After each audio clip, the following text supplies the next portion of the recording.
हरिहर काका 4 भाई हैं, सबकी शादी हो चुकी है। हरिहर काका को छोड़कर सबके बाल बच्चे हैं। बड़े और छोटे भाई के लड़के काफ़ी सयाने हो गए हैं। 2 की शादियां हो गई है। उनमें से एक पढ़ लिख कर शहर के किसी दफ्तर में क्लर्की करने लगा है। लेकिन हरिहर काका की अपने देश से कोई औलाद नहीं। भाइयों में हरिहर काका का नंबर दूसरा है। औलाद के लिए उन्होंने 2 शादियाँ की। लंबे समय तक प्रतीक्षारत रहे, लेकिन बिना बच्चा जने उनकी दोनों पत्नियां स्वर्ग सिधार गईं। लोगों ने तीसरी शादी करने की सलाह दी, लेकिन अपनी गिरती हुई उम्र और धार्मिक संस्कारों की वजह से हरिहर काका ने इनकार कर दिया। भाई के बच्चे हैं, फिर उन्हें निर्बंसिया कहने की किसकी मजाल। वह इत्मीनान और प्रेम से अपने भाइयों के परिवार के साथ रहने लगे। हरिहर काका के परिवार के नाम पर कुल 8 बीघे खेत हैं। प्रत्येक भाई के ऊपर 15 बीघे पड़ेंगे। कृषि कार्य पर ये लोग निर्भर हैं। शायद इसीलिए अब तक संयुक्त परिवार के रूप में ही रहते आ रहे हैं। हरिहर काका की दोनों पत्नियों की मृत्यु के बाद अपने तीनों भाइयों ने अपने अपनी पत्नियों की यह सीख दी कि वह हरिहर काका की अच्छी तरह सेवा करें, समय पर उन्हें नाश्ता खाना दें, किसी बात की उन्हें तकलीफ ना हो। लेकिन औरतों को तो फकत अपने मर्दों और हम सेजियों के सिवाय कोई नज़र आता ही नहीं। प्रारंभ में तो कुछ दिनों तक वे हरिहर काका की खोज खबर लेती रहीं। फिर उन्हें कौन पूछने वाला, ठहर चौका लगाकर पंखा झलते हुए अपने मर्दों के अच्छे अच्छे व्यंजन खिलाती। हरिहर काका के आगे तो बची कुची चीज़ें आती। कभी कभी तो रूखा सूखा खाकर ही हरिहर काका को संतोष करना पड़ता। इस पर भी औरतें पीठ पीछे भुनभुनाती, फुसफुसाती, जैसे हरिहर काका को वे दोनों जून खाना क्या खिलाती हैं, उपकार करती हैं। हरिहर काका की तबीयत अगर कभी खराब हो जाती तो वह मुसीबत में पड़ जाते। इतने बड़े परिवार के रहते हुए भी उन्हें पानी देने वाला तक नहीं। सभी अपने कामों में मशगूल। बच्चे या तो पढ़ लिख रहे होते या धमाचौकड़ी मचाते। मर्द खेतों पर गए रहते। वह तो औरतों पर निर्भर थे कि उनकी औरतें हरिहर काका की सेवा टहल करती होंगी। लेकिन औरतें तो उनकी हरिहर काका का हाल पूछने भी नहीं आती। दालान के कमरे में अकेले पड़े हरिहर काका को स्वयं उठकर अपनी ज़रूरतों की पूर्ति करनी पड़ती। ऐसे वक्त अपनी पत्नियों को याद कर कर के हरिहर काका की आंखें भर जाती। उनकी पत्नियां भी तो इस घर में उनकी कितनी इज्जत थी। कभी अपने से लेकर एक गिलास पानी भी उन्होंने नहीं पिया था। हरिहर काका को लगता है कि कहने के लिए इतना बड़ा परिवार है, अपनी जोरू के अतिरिक्त दुनिया में कोई अपना नहीं। भाइयों के परिवार के प्रति हरिहर काका के मुंह भंग की शुरुआत उन्हीं क्षणों में हुई थी, और फिर एक दिन तो विस्फोट ही हो गया। बर्दाश्त करते करते उस दिन हरिहर काका की सहन शक्ति जवाब दे गई। उस दिन शहर में क्लर्की करने वाले हरिहर काका के भतीजे का एक दोस्त उनके गांव आया था। उसी के आगमन के उपलक्ष्य में हरिहर काका के यहाँ 2-3 तरह की सब्जी, बजके, चटनी, रायता आदि बने थे। बीमारी से उठे हरिहर काका का मन स्वादिष्ट भोजन के लिए बेचैन था। मन ही मन उन्होंने अपने भतीजे के दोस्त की सराहना की, जिसके बहाने उन्हें अच्छी चीज़ें खाने को मिलने वाली थी। लेकिन बातें बिल्कुल विपरीत हुई। सबों ने खाना खा लिया। हरिहर काका को कोई पूछने वाला तक नहीं आया। उनके तीनों भाई खाना खाकर खलिहान में चले गए। दवनी हो रही थी। वे इस बात के प्रति निश्चिंत थे कि उनकी पत्नियों ने तो हरिहर काका को पहले से ही खिला दिया होगा। अंत में हरिहर काका ने स्वयं दालान के कमरे से निकल हवेली में प्रवेश किया। तब उनके छोटे भाई की पत्नी ने रूखा सूखा खाना लाकर उनके सामने परोस दिया। भात, मट्ठा और अचार। बस हरिहर काका के बदन में तो जैसे आग लग गई। थाली उठाकर उन्होंने बीच आंगन में फेंक दी। झन्न की तेज आवाज के साथ आंगन में थाली गिरी। भात बिखर गया। विभिन्न घरों में बैठी हरिहर काका के भाई की पत्नियां, लड़कियां, बहुएं सब एक साथ बाहर निकल आईं और हरिहर काका गरजते हुए हवेली से दलान की ओर चल पड़े। समझ रही हो कि मुफ्त में खिलाती हो तो अपने मन से यह बात निकाल देना, मेरे हिस्से की खेत की पैदावार इसी घर में आती है। उसमें तो मैं 2-4 नौकर रख लूं, आराम से खाऊं, तब भी कमी नहीं होगी। मैं अनाथ और बेसहारा नहीं हूँ। मेरे धन पर तो तुम सब मौज कर रही हो, लेकिन अब मैं तुम सबों को बताऊंगा आदि। हरिहर काका जिस वक्त यह सब बोल रहे थे, उस वक्त ठाकुरबाड़े की पुजारी उनके दलान पर ही विराजमान थे। वार्षिक हुमाद के लिए वह घी और शकील लेने आए थे। लौटकर उन्होंने महंत जी को विस्तार के साथ सारी बातें बताई। महंत जी के कान तो जैसे वर्षों से ऐसे संवाद की प्रतीक्षा कर रहे हो और ऐसे संवाद के प्यासे हों। उनके कान खड़े हो गए। वह दिन उन्हें बहुत शुभ महसूस हुआ। उस दिन तो उन्होंने ऐसे ही गुजर जाने देना उचित समझा। तत्क्षण टीका तिलक लगा, कंधे पर रामनवमी लिखी चादर डाल ठाकुरबाड़ी में चल पड़े। संयोग अच्छा था, हरिहर काका के दलान तक उन्हें नहीं जाना पड़ा। रास्ते में ही हरिहर काका उन्हें मिल गए। गुस्से में घर से निकले वह खलिहान की ओर जा रहे थे, लेकिन महंत जी ने उन्हें खलिहान की ओर नहीं जाने दिया। वापस अपने साथ ठाकुरबाड़ी पर लेते आए। फिर एकांत कमरे में उन्हें बैठा खूब प्रेम से समझाने लगे, हरिहर, यहाँ कोई किसी का नहीं, सब माया का बंधन है। यूं तो तू तो धार्मिक प्रवृत्ति का आदमी है। मैं समझ नहीं पा रहा हूँ कि तुम इस बंधन में कैसे फंस गए हो। ईश्वर में भक्ति लगाओ, उसके सिवाय कोई तुम्हारा अपना नहीं। पत्नी, बेटे, भाई, बंधु सब स्वार्थी के साथी हैं। जिस दिन उन्हें लगेगा कि तुमसे उनका कोई स्वार्थ सधने वाला नहीं, उस दिन वे तुम्हें पूछेंगे तक नहीं। इसीलिए ज्ञानी संत महात्मा ईश्वर के सिवाय किसी और में प्रेम नहीं लगाते।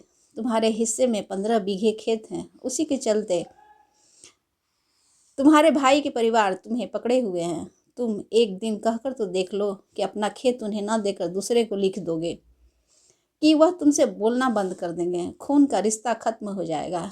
तुम्हारे भले के लिए मैं बहुत दिनों से सोच रहा था, लेकिन संकोचवश नहीं कह रहा था। आज कह देता हूँ, तुम अपने हिस्से का खेत ठाकुर जी के नाम लिख दो, सीधे बैकुंठ को प्राप्त करोगे। तीनों लोक में तुम्हारी कीर्ति जगमगा उठेगी। जब तक चांद सूरज रहेगा तब तक लोग तुम्हें याद करेंगे। ठाकुर जी के नाम पर जमीन लिख देना, तुम्हारे जीवन का महादान होगा। साधु संत तुम्हारे पांव पखारेंगे, सभी तुम्हारे यशोगान करेंगे। तुम्हारा यह जीवन सार्थक हो जाएगा।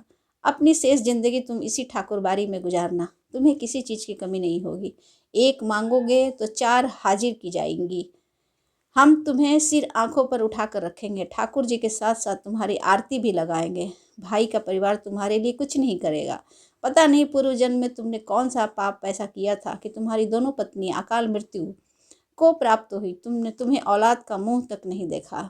अपना यह जन्म तुम अकारत न जाने दो। ईश्वर का को एक भर दोगे तो 10 भर पाओगे। मैं अपने लिए तो तुमसे मांग नहीं रहा हूँ, तुम्हारा यह लोक और परलोक दोनों बन जाए, इसकी राह मैं तुम्हें बता रहा हूँ। हरिहर काका देर तक महंत जी की बातें सुनते रहे। महंत जी की बातें उनके मन में बैठती जा रही थी। ठीक ही तो कह रहे थे महंत जी, कौन किसका है। 15 बीघे खेत की फसल भाइयों के परिवार को देते हैं तब तो कोई पूछता नहीं, अगर कुछ न दे तब क्या हालत होगी। उनके जीवन में तो यह स्थिति है, मरने के बाद कौन उन्हें याद करेगा। सीधे सीधे उनके खेत हड़प जाएंगे। ठाकुर जी के नाम पर लिख देंगे तो पुस्तों तक लोग उन्हें याद करेंगे। अब तक के जीवन में तो ईश्वर के लिए उन्होंने कुछ नहीं किया, अंतिम समय तो यह बड़ा पुण्य कमा ले। लेकिन यह सोचते हुए भी हरिहर काका का मुंह खुल नहीं रहा था। भाई का परिवार तो अपना ही होता है, उनको न देकर ठाकुरबाड़ी में दे देना उनके साथ धोखा और विश्वासघात होगा। अपनी बात समाप्त कर महंत जी प्रतिक्रिया जानने के लिए हरिहर काका को देखने लगे। हरिहर काका ने मुंह से तो कुछ नहीं कहा, लेकिन उनके चेहरे से परिवर्तित भाव महंत जी के अनुभवी आंखों से छिपे न रह सके। अपनी सफलता पर महंत जी को बहुत खुशी हुई। उन्होंने सही जगह वार किया है। इसके बाद उसी वक्त ठाकुरबाड़ी के 2 सेवकों को बुलाकर महंत जी ने यह आदेश दिया कि एक साफ सुथरे कमरे में पलंग पर बिस्तरा लगाकर हरिहर काका का आराम करने का इंतजाम करें।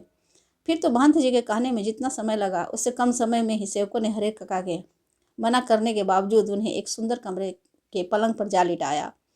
और महंत जी उन्होंने पुजारी को यह समझा दिया कि हरिहर काका के लिए विशेष रूप से भोजन की व्यवस्था करें। हरिहर काका के एक विशेष उद्देश्य से महंत जी ले गए थे, इसीलिए ठाकुरबाड़ी में चहल पहल शुरू हो गई थी। इधर शाम को हरिहर काका के भाई जब खलिहान से लौटे तब उन्हें इस दुर्घटना का पता चला। पहले तो अपनी पत्नियों पर खूब बरसे, फिर एक जगह बैठकर चिंता मग्न हो गए। हालांकि गांव के किसी व्यक्ति ने भी उनसे कुछ नहीं कहा था। महंत जी ने हरिहर काका को क्या क्या समझाया है इसकी भी जानकारी उन्हें नहीं थी, लेकिन इसके बावजूद उनका मन संकालू और बेचैन हो गया। दरअसल बहुत सारी बातें ऐसी होती है जिनकी जानकारी बिना बताए ही लोगों को मिल जाती है। शाम गहराते गहराते हरिहर काका के तीनों भाई ठाकुरबाड़ी पहुंचे। उन्होंने हरिहर काका को वापस घर चलने के लिए कहा। इससे पहले कि हरिहर काका कुछ कहते, महंत जी बीच में आ गए। आज हरिहर काका को रहने दो, बीमारी से उठा है, इसका मन अशांत है, ईश्वर के दरबार में रहेगा तो शांति मिलेगी। लेकिन हरिहर काका के भाई उन्हें घर ले चलने की जिद करने लगे। इस पर ठाकुर बारी के साधु संत उन्हें समझाने लगे। वहाँ उपस्थित गांव के लोगों ने भी कहा कि एक रात ठाकुर बारी में रह जाएंगे तो क्या हो जाएगा। अंततः हरिहर काका के भाइयों को निराश हो वहाँ से लौटना पड़ा। रात में हरिहर काका को भोग लगाने के लिए जो मिष्ठान और व्यंजन मिले वैसा पहले हरिहर काका ने कभी नहीं खाया था।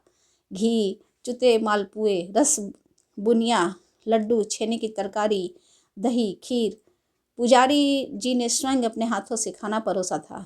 पास में बैठे महंत जी धर्म चर्चा से हरिहर काका के मन में शांति पहुंचा रहे थे। एक ही रात में ठाकुर बारी में हरिहर काका ने जो सुख, शांति और संतोष पाया वह अपने अब तक के जीवन में उन्होंने कभी नहीं पाया था। इधर दूसरी तरफ हरिहर काका के तीनों भाई रात भर सो नहीं सके। भावी आशंका उनके मन में मथती रही। 15 बीघे खेत, इस गांव की उपजाऊ जमीन, 2 लाख से अधिक की संपत्ति अगर हाथ से निकल गई तो फिर वह कहीं के नहीं रहेंगे। सुबह तड़के ही तीनों भाई पुनः ठाकुरबाड़ी पहुंचे। हरिहर काका के पांव पकड़ रोने लगे, अपनी पत्नियों की गलतियों के लिए माफी मांगी तथा उन्हें दंड देने की बात कही। साथ ही खून के रिश्ते की माया फैलाई। हरिहर काका का दिल पसीज गया, वह पुनः वापस घर लौट गए। लेकिन यह क्या, इस बार अपने घर पर जो बदलाव उन्होंने लक्ष्य किया उसने उन्हें सुखद आश्चर्य में डाल दिया। घर के छोटे बड़े सब उन्हें सिर आंखों पर बैठाने को तैयार। भाइयों की पत्नियों ने उन्हें उनके पैर पर माथा पटक गलती के लिए क्षमा याचना की। फिर उनके आवभगत पर जो खातिरदारी शुरू हुई वैसी खातिर किसी के यहाँ मेहमान आने पर भी नहीं होगी। उनकी रुचि और इच्छा के मुताबिक दोनों जून खाना नाश्ता तैयार। 5 महिलाएं उनकी सेवा में मुस्तैद, 3 भाइयों की पत्नी और 2 उनकी बहुएं। हरिहर काका आराम से दलान में पड़े रहते, किसी चीज की इच्छा होती आवाज लगाते ही हाजिर। हालांकि हरिहर काका अब तक यह समझ गए थे कि यह सब महंत जी के चलते ही हो रहा है, इसीलिए महंत जी के प्रति उनके मन में आदर और श्रद्धा के भाव निरंतर बढ़ते जा रहे थे। बहुत बार ऐसा होता है कि बिना किसी के कुछ बताए गांव के लोग असली तथ्य के से स्वयं वाकिफ हो जाते हैं। हरिहर काका की इस घटना के साथ ऐसा ही हुआ। दरअसल लोगों की जुबान से घटनाओं की जुबान ज़्यादा पैनी और असरदार होती है। घटनाएं स्वयं ही बहुत कुछ कह देती है, लोगों के कहने की जरूरत नहीं पड़ती। न तो गांव के लोगों से महंत जी ने कुछ कहा था और न हरिहर काका के भाइयों ने ही। इसके बावजूद गांव के लोग सच्चाई से अवगत हो गए। फिर तो गांव की बैठकों में बातों का जो सिलसिला चल पड़ा उसका कहीं कोई अंत नहीं। हर जगह हरिहर काका का प्रसंग शुरू। कुछ लोग कहते कि हरिहर को अपनी जमीन ठाकुर जी के नाम से लिख देनी चाहिए, इससे उत्तम और कुछ नहीं। जब अपनी देह से कोई औलाद नहीं तो अपनी जायदाद ईश्वर को ही सौंप देना चाहिए, इससे कीर्ति भी अचल बनी रहती है। लेकिन इसके विपरीत कुछ लोगों की मान्यता यह कि भाई का परिवार तो अपना ही होता है, सारे परिवार की आशा टिकी रहती है, अपनी जायदाद उन्हें न देना उनके साथ अन्याय करना है, खून के रिश्ते के बीच दीवार बनानी होगी। जितनी मुंह उतनी बातें। ऐसा जबरदस्त मसला पहले कभी गांव को नहीं मिला था, इसीलिए गांव के लोग मौन होना नहीं चाहते थे।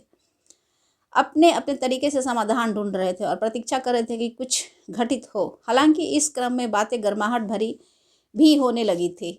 लोग प्रत्यक्ष और परोक्ष रूप से 2 वर्गों में बंटने लगे। कई बैठकों में दोनों वर्गों के बीच आपस में तू और मैं भी होने लगी थी। एक वर्ग के लोग चाहते थे कि हरिहर काका अपने हिस्से की जमीन ठाकुर जी के नाम लिख दे, तब यह ठाकुरबाड़ी न सिर्फ इलाके को ही सबसे बड़ी ठाकुरबाड़ी होगी बल्कि पूरे राज्य में इसका कोई मुकाबला नहीं करेगा। इस वर्ग के लोग धार्मिक संस्कारों के लोग हैं, साथ ही किसी न किसी रूप में ठाकुरबाड़ी से जुड़े हैं। असल में सुबह शाम जब ठाकुर जी को भोग लगाया जाता है तब साधु संतों के साथ गांव के कुछ पेटू और चटोर किस्म के लोग प्रसाद पाने के लिए वहां जुड़ जाते हैं। ये लोग इसी वर्ग के हिमायती हैं। दूसरे वर्ग के में गांव के प्रगति से विचारों वाले लोग तथा वैसे किसान हैं जिनके यहाँ हरिहर काका जैसे औरत मर्द पल रहे होते हैं। पूरे गांव का वातावरण तनावपूर्ण हो गया था और लोग कुछ घटित होने की प्रतीक्षा में लगे थे। इधर भावी आशंकाओं को मद्देनजर रखते हुए हरिहर काका के भाई उनसे यह निवेदन करने लगे कि अपनी जमीन वे उन्हें लिख दे। इस गांव से उनके सिवाय उनका और अपना है ही कौन। इस विषय पर हरिहर काका ने एकांत में मुझसे काफ़ी देर तक बात की। अंततः हम इस निष्कर्ष पर पहुंचे कि जीते जी अपनी जायदाद का स्वामी किसी और को बनाना ठीक नहीं होगा, चाहे वह अपना भाई या मंदिर का महंत ही क्यों न हो। उदाहरण के रूप में हमारे सामने और गांव और इलाके में कुछ ऐसे लोग नजर आए जिन्होंने अपनी ज़िंदगी में ही अपनी जायदाद अपने उत्तराधिकारियों या किसी अन्य को लिख दी थी, लेकिन इसके बाद उनका जीवन कुत्ते का जीवन हो गया। कोई उन्हें पूछने वाला नहीं। हरिहर काका बिल्कुल अनपढ़ व्यक्ति हैं, फिर भी इस बदलाव को उन्होंने समझ लिया और यह निश्चय किया कि जीते जी किसी को ज़मीन नहीं लिखेंगे। अपने भाइयों को समझा दिया, मर जाऊंगा तो अपने आप मेरी ज़मीन तुम्हें मिल जाएगी, ज़मीन लेकर तो जाऊंगा नहीं, इसलिए लिखवाने की क्या ज़रूरत। उधर महंत जी भी हरिहर काका की टोह में रहने लगे। जहाँ कहीं हरिहर काका को एकांत में पाते वह कह उठते, विलम्ब न करो हरिहर, शुभ काम में देर नहीं करते, शुभ काम में देर नहीं करते। चलकर ठाकुर जी के नाम जमीन तय व्यय कर दो, फिर पूरी जिंदगी ठाकुर बाड़ी में राज करो। मरोगे तो तुम्हारी आत्मा को ले जाने के लिए स्वर्ग से विमान आएगा, देवलोक को प्राप्त करोगे। लेकिन हरिहर काका ना हाँ करते और ना कहकर हरिहर काका महंत जी को दुखी करना नहीं चाहते थे, क्योंकि भाई के परिवार से जो सुख सुविधाएं उन्हें मिल रही थी वह महंत जी की कृपा से ही, और हाँ तो उन्हें कहना है नहीं, क्योंकि अपनी ज़िंदगी में अपनी ज़मीन उन्हें किसी को नहीं लिखनी। इस मुद्दे पर वे जागरूक हो गए थे। पर बीतते समय के अनुसार महंत जी की चिंताएं बढ़ती जा रही थी। जाल में फंसी चिड़िया पकड़ से बाहर हो गई थी। महंत जी इस बात को सह नहीं पा रहे थे कि महंत जी को लग रहा था कि हरिहर धर्म संकट में पड़ गया है। एक ओर वह चाहता है कि ठाकुर जी को लिख दूं, किंतु दूसरे ओर भाई के परिवार के मोह माया में बंध जाता है। इस स्थिति में हरिहर का अपहरण कर जबरदस्ती उसे लिखवाने का अतिरिक्त दूसरा कोई विकल्प नहीं। बाद में हरिहर स्वयं राजी हो जाएगा। महंत जी लड़ाकू और दबंग प्रकृति के आदमी हैं। 2 खून करके 10 साल जेल की सजा काट चुके हैं। जेल से छूटने के बाद साधु हो गए हैं। अपनी योजना को कार्य रूप में परिणत करने के लिए वह जी जान से जुट गए। हालांकि यह सब गोपनीयता का निर्वाह करते हुए ही वह कर रहे थे, लेकिन हरिहर काका के भाइयों को इसकी भनक तक नहीं थी। बात अभी हाल की ही है। आधी रात के आसपास ठाकुरबाड़ी के साधु संत और उनके पक्षधर भाला, गड़ासा और बंदूक से लैस एकाएक हरिहर काका के दलान पर आ धमके। हरिहर काका के भाई इस अप्रत्याशित हमले के लिए तैयार नहीं थे। इससे पहले कि वे जवाबी कार्रवाई करें और गुहार लगाकर अपने लोगों को जुटाएं, तब तक आक्रमणकारी हरिहर काका को पीठ पर लाद कर चंपत हो गए। मेरे गांव में किसी ने ऐसी घटना नहीं देखी थी, न गांव के इतिहास में सुनी ही थी। सारा गांव जाग गया। हरिहर काका के भाई के शुभचिंतक तो उनके यहाँ जुटने लगे, लेकिन अन्य लोग अपने दलान और मकान की छतों पर एकत्रित होकर आहट लेने और बातचीत करने लगे। हरिहर काका के भाई तैयार होकर अपने लोगों के साथ हरिहर काका को ढूंढने निकल पड़े। अपने प्रति उत्पन्न मातृत्व से उन्हें लगा यह महंत का काम है। वह मैं दल बल सहित ठाकुरबाड़ी जा पहुँचे, लेकिन वहाँ उन्हें बिल्कुल खामोशी और शांति नजर आई। रोज की भांति ठाकुरबाड़ी का मुख्य फाटक बंद था। वहाँ के वातावरण में उन्हें रात का सन्नाटा और सुनापन व्याप्त मिला। उन्हें लगा कि यह काम महंत का नहीं, बाहर के डाकुओं का है। अब हरजाने की मोटी रकम लेकर वह हरिहर काका को मुक्त करेंगे। हरिहर काका की खोज में उन्हें लोग अब किसी दूसरी दिशा की ओर प्रस्थान करते कि इसी समय ठाकुरबाड़ी के अंदर से बातचीत करने की समृद्ध किंतु धीमी आवाज़ सुनाई पड़ी। अचानक सबके कान खड़े हो गए। फिर एक क्षण में ही उन्हें यह लगा कि हरिहर काका इसी में है। अब क्या सोचना। ठाकुरबाड़ी का फाटक वह पीटने और चिल्लाने लगे। बस इसी समय ठाकुरबाड़ी की छत से रोड़े और पत्थर उनके ऊपर गिरने लगे। वे तितर बितर होने लगे। जवाब के लिए उन्होंने अपने हथियार संभाले, लेकिन अब उनके हथियार संभालने से पहले ही ठाकुरबाड़ी के कमरों की खिड़कियों से फायरिंग शुरू हो गई। हरिहर काका के भाइयों की जमात के एक मजबूत नौजवान के पैर में गोली लग गई। वह गिर गया। उसके गिरते ही हरिहर काका के भाइयों के पक्षधर भाग चले। अब सिर्फ हरिहर काका के तीनों भाई बच गए। अपने तीनों के बूते इस युद्ध को जीतना उन्हें संभव नहीं जान पड़ा, इसलिए वह कस्बे के पुलिस थाने की ओर दौड़ पड़े।